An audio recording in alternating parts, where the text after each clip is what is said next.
جہاں چند طاقتور طبقے بیٹھ کے پاکستان کے مستقبل کے فیصلے کرتے ہیں، یہ نظام ہمیشہ ہمیشہ کے لیے ختم ہو رہا ہے اور پاکستان کے عوام اپنے آئین کے مطابق جو بھی مستقبل کے فیصلے ہونے ہیں وہ فیصلے جو ہیں وہ پاکستان کے عوام کی خواہش کے مطابق ہوں گے، نہ باہر بیٹھی ہوئی کوئی طاقت یہ فیصلہ کرے گی اور نہ ہی پاکستان میں بیٹھے ہوئے چند لوگ بند کمروں کے اندر یہ فیصلے کر سکیں گے۔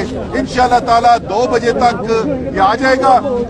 اس کے بعد صرف آخری چیز تمام جو ہمارے نہ صرف تحریک انصاف کے ورکر سپورٹرز کے لیے بلکہ وہ تمام پاکستانیوں کے لیے جو حریت اور حقیقی آزادی کے اندر اور حقیقی آزادی میں یقین رکھتے ہیں، ان سب کے لیے انتظار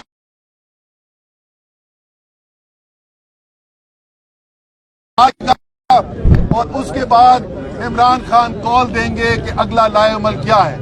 دیکھیں، زرداری صاحب کی سیاست جو ہے وہ پنجاب میں تو ویسے ہی ان کو نفرت کی نظر سے دیکھا جاتا ہے، پورے پاکستان میں ان کو نفرت کی نظر سے دیکھا جا سکتا ہے۔ اسی لیے میں نے کہا کہ اگر زرداری سیاست کرنی ہے تو ملک میں الیکشن نہیں آکشن کرا لیں۔ یہ ملک زرداری سیاست کا حامل نہیں ہو سکتا، اس ملک کو سیاسی اقدار چاہیے۔ اگر آپ نے زرداری صاحب کی سیاست کرنی ہے تو پھر تو بڑا آسان ہے، پھر ملک میں الیکشن تو کرانا ہی نہیں چاہیے، پھر تو ملک میں آکشن ہونی چاہیے، جو زیادہ بڑا بیڈر ہے وہ آئے اپنی سیٹ خریدے اور چلا جائے۔ یہ جو چودھری شجاعت صاحب کہتے ہیں ہمیں عمران خان کا کینڈیڈیٹ نہیں چاہیے، تو پھر طارق چیمہ اور سالک استعفیٰ دے دیں، کیونکہ ان دونوں نے الیکشن پی ٹی آئی کے کینڈیڈیٹ کے طور کے اوپر لڑا ہے۔ سالک صاحب اور طارق چیمہ صاحب، آپ کونسلر بھی الیکٹ نہیں ہو سکتے تھے اگر تحریک انصاف سے آپ کا اتحاد نہ ہوتا، اور اگر آج بھی آپ میں اتنی جرت ہے نا، آپ کہتے ہیں میں نے عمران خان کا کینڈیڈیٹ نہیں بننا، تو آپ ذرا استعفیٰ دیں اور جا کے ذرا الیکشن لڑ کے دکھائیں۔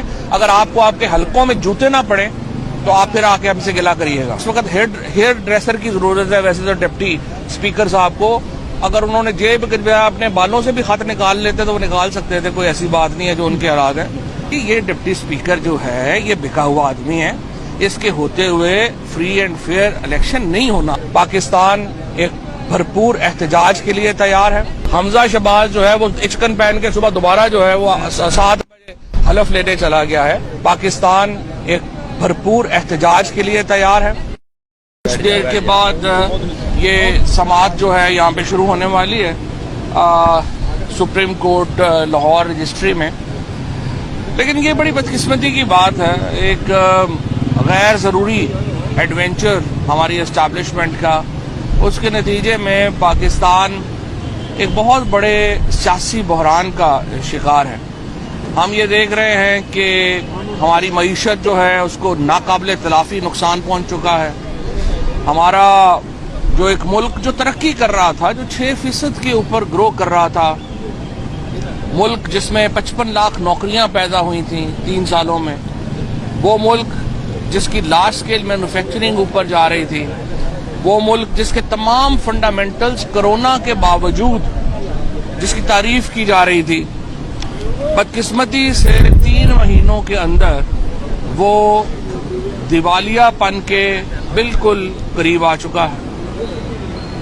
اور یہ دیوالیہ پن صرف معیشت کا نہیں ہے، یہ دیوالیہ پن سیاست کا بھی ہے۔ کل جو کچھ پنجاب اسمبلی میں ہوا، اور اب یہ جو روز سپریم کورٹ کے سامنے کبھی ادھر کبھی اسلام آباد، کبھی لاہور، اسلام آباد ہائی کورٹ، کبھی لاہور ہائی کورٹ، اس کے سامنے آپ دیکھتے ہیں سیاستدان کھڑے ہوتے ہیں، ہماری سول سوسائٹی کھڑی ہوتی ہے، وکلا کھڑے ہوتے ہیں۔ یہ اس سے ہماری جو سیاسی بحران ہے اس کا آپ اندازہ کر سکتے ہیں۔ یہ ملک زرداری سیاست کا حامل نہیں ہو سکتا، اس ملک کو سیاسی اقدار چاہیے۔ اگر آپ نے زرداری صاحب کی سیاست کرنی ہے تو پھر تو بڑا آسان ہے، پھر ملک میں الیکشن تو کرانا ہی نہیں چاہیے، پھر تو ملک میں آکشن ہونی چاہیے، جو زیادہ بڑا بیڈر ہے وہ آئے اپنی سیٹ خریدے اور چلا جائے۔